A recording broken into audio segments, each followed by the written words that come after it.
Hey, welcome to the OMG Tarot podcast. I'm your host, Lindsay, aka OMG Tarot. Today, we're talking about temperance.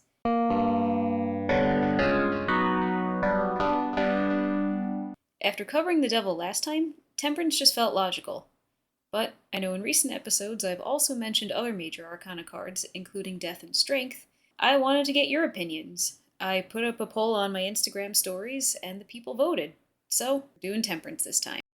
I really like making this podcast as interactive as I can because I just think that's fun. And later on this summer, possibly early the fall, depending on timing and scheduling, I plan on having a few guest hosts on here to really explore other perspectives on tarot and other strategies that they use because I just think that's how you grow. We all grow and learn from each other. My style isn't the only style, and I think it's fun to explore other styles. And then one more thing before we dive into temperance, I want to tell you a bit about yourselves. I use Spotify for podcasters, and it gives you a really cool look at the analytics of your podcast. And here we are, 5 episodes deep. I've got some good data to share with you. 99% of you are in the United States, and less than 1% are in the United Kingdom. That's it, those are the only countries represented so far. Just over 60% of you are listening on Spotify, and the next largest group is Apple Podcasts, coming in at just over 18%. Also, about 80% of you are listening on iPhones, which kind of surprised me, because only about 5% are listening on Androids. And to make up for that, because I know the math isn't mathing, there are some people who are listening from their browser. I guess I just assumed that Apple and Android had more or less equal market share, but apparently that's not the case. So there are either a lot more iPhones out there, or perhaps my audience just skews iPhone user. Which is fine, it's just, I thought that was really interesting. And here's a fun biographical fact about me. I'm an Android user, and I have been since I got my first smartphone back in 2011. And honestly, not for any real reason. Today, I just continue getting Android phones because that's what I'm used to.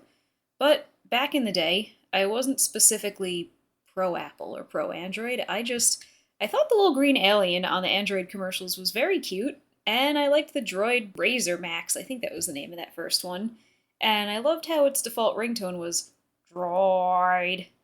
So, with my first phone, whenever I got a text message, that's what my pocket would say. I would hear from my pocket or my purse or wherever, droid. And I just thought that was fun. Looking at a few more statistics, 88.9% of listeners are female, and the largest age group is ages 35 to 44. However, there's not really a significant margin between the different age groups. About 30% of listeners are between 35 and 44, and about 29% are between 23 and 27. I think that's enough about me and about you. So let's take a look at temperance. If you're following along with me, grab your tarot deck and pull out your temperance card. Also, just a note, I'm using the Rider-Waite-Smith version, so if you have a different deck, your mileage might vary. You might be using a deck that's based on the Rider-Waite-Smith deck and have some similarities in the picture, or you might be using something totally different, and it still might be kind of cool to listen along and see how your deck differs from this version that I'm looking at, and really think about how the artist who designed your deck chose to represent the various symbols and the various key points about the Temperance card. Taking a look here, we see a large angel-like figure standing with one foot in a pool of water and another foot resting on the ground. Take a look up at her hands, and we see she's gripping a cup in each hand. Those cups look quite a bit like the cups on the Cups cards, don't they? We'll return to that in a moment. Moving our perspective upward, we see a red triangle encased in a square on her chest, and then we see that she's sporting a pair of angel wings, and looking up at her head, we see a bunch of lines radiating outward, kind of like a crown. Then looking behind our figure, over on her left, our right, we see some irises blooming in tall grass. Then over on the other side, we see some lower ground, but it looks like it's slowly rising in elevation, reaching all the way to a mountain range in the background. And there's a path on this ground. It's going up over the hills, all the way toward the mountains, over which we see a big bright sun peeking up. There's a lot going on here. One of the first things you might have noticed is that all 4 elements are represented. We have that pool of water down below, and the water she's moving carefully between the 2 cups in her hands. We have lots of earth. We've got that tall grass, and we've got the grounds over there. We've also got fire represented, so the obvious one is the sun that's over the mountains, and then the slightly less obvious, but if you know your alchemical symbols, you know where I'm going with this. We see that red triangle on her chest that's pointing upward. That's the alchemical symbol for fire, and that's an important point to keep in mind as we read this card, because that whole sense of alchemy and transfiguration are kind of important here. And then as far as, well, alright, where's the air represented? She's got angel wings, so she flies up into the air. So let's first take a look at the symbols of the four elements here and see how they're represented and how they speak to this card. Unlike the star, her foot is in the water. I know I referenced a comparison between Temperance and the star back in the star episode, and noted how the star has her foot on the water, not in it. Well, Temperance has her foot in the water, and think about what that might symbolize. Temperance feels her feelings. She's not immersed in them, her whole body's not in the water, but she's definitely not afraid to dip her toe in and feel the emotions and feel that cool water against her skin. But the other foot's on the ground. She remains grounded as she does that. Again, she's not immersed or submerged in this water.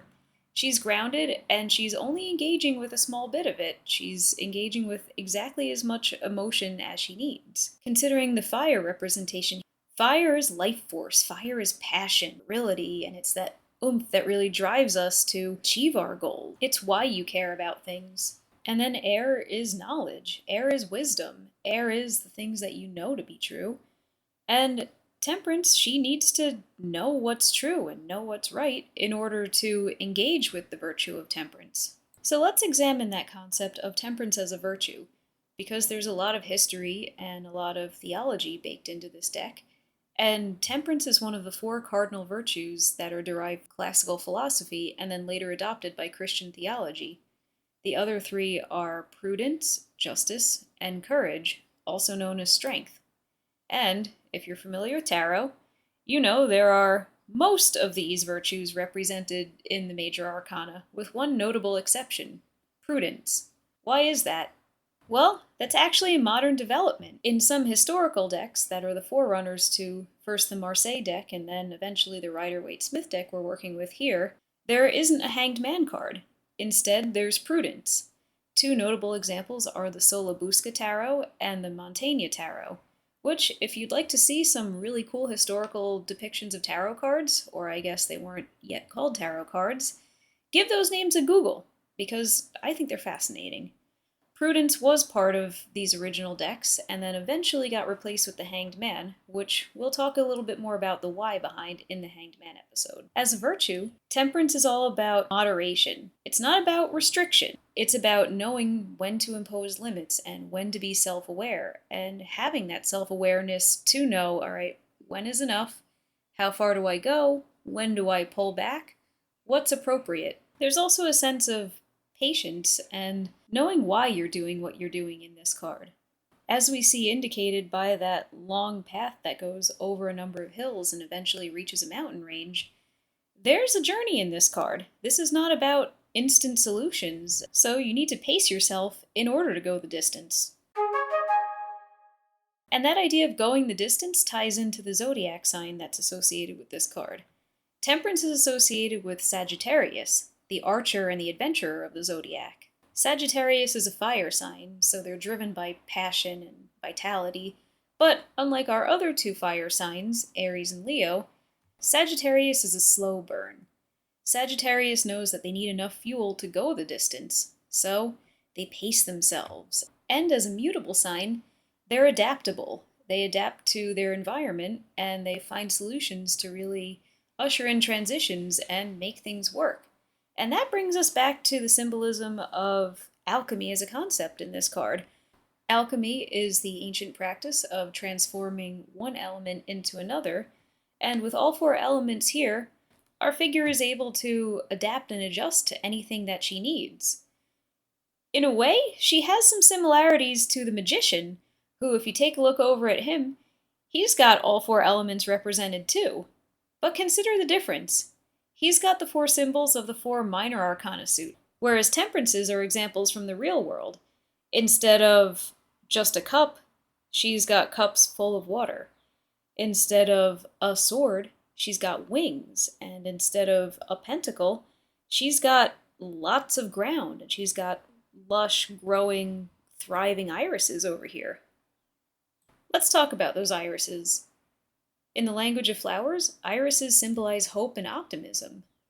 This is a hopeful card. It's an optimistic card.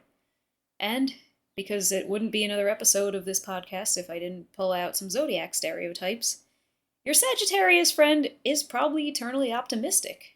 Nothing really gets them down. So I would say when this card comes up in a reading, read it as a message to stay optimistic and a message to keep your eyes on the big end goal, but also to remember that it's a journey on the way there. You can't expect instant results overnight, and in fact, it might actually be good to relish in all the adventures you have along the way.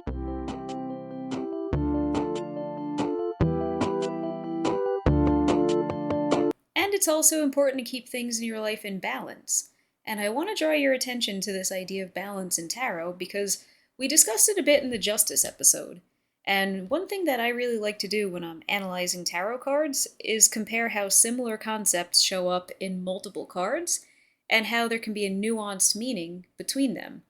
So over in Justice, we had the imagery of the scales, and we had that idea of balancing, all right, well, what's fair, what's equal, what's equitable? How do I think critically about what's going on here in order to make a fair, just ruling that's as balanced as is appropriate?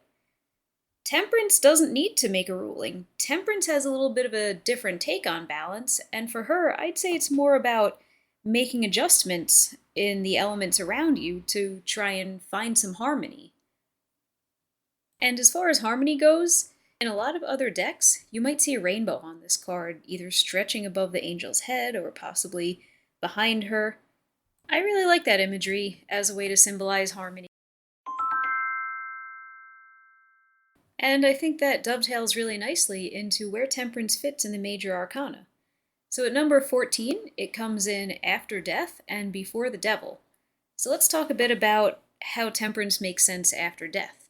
In death, we slog off what's not working anymore.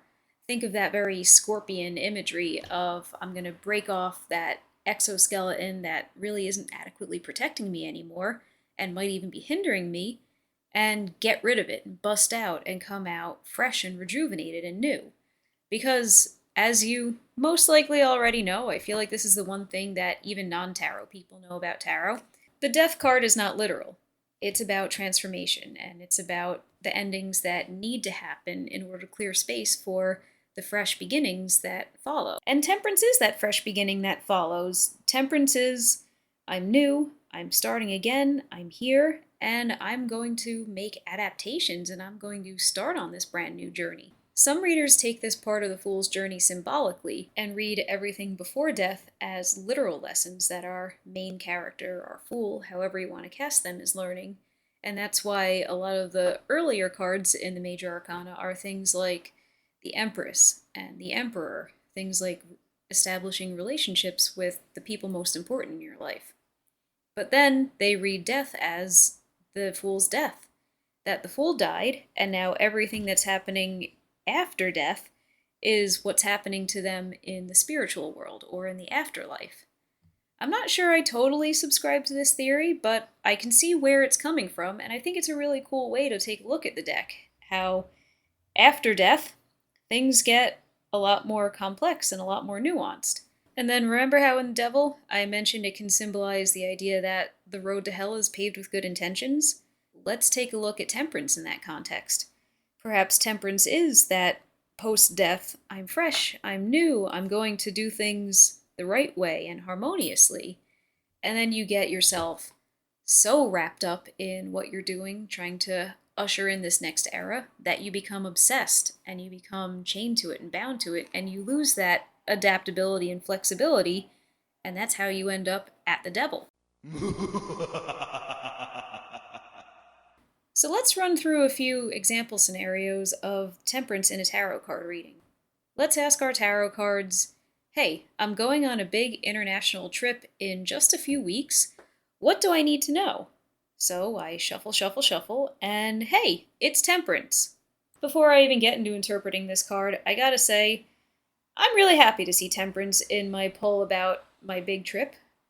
And I know this is an example poll, but bear with me. Because it's Sagittarius's card, and as I mentioned earlier, Sagittarius lives with permanent wanderlust. Sagittarius is the adventurer. They're the one who really wants to explore the entire world around them and engage with people from all over the world and places all over the world. And I think in some future episodes we might talk more about astrology kind of going beyond just the signs and their archetypes and take a look at the different houses. The ninth house is associated with Sagittarius, so that's the house that speaks to your propensity for travel and how you engage with people, places, concepts, things from all over the world. Getting back to my poll about a big trip, well, Temperance is saying, don't try to cram everything in. Take it slowly and appreciate the small things. You might be tempted to go do all the touristy stuff, and yeah, that's great, but build in room for the back alleys and the nooks and crannies and the little mom and pop coffee stand on the side of the road, and even just simple things like the local flora. Take pictures of flowers that you see there. Take pictures of interesting birds and rocks and trees. Just soak it all in and know that this isn't just a trip for one specific purpose. It should be just a whole immersive experience and have a wonderful time. Let's do another poll, because typically when I'm reading cards, I don't actually pull just one card. So let's bring up another example. Let's say you're not really in a good spot with one of your friends. Maybe you guys just aren't seeing eye to eye right now, or you're really not agreeing about things, and you want to know, hey, tarot cards, what should I do here? What can I do here?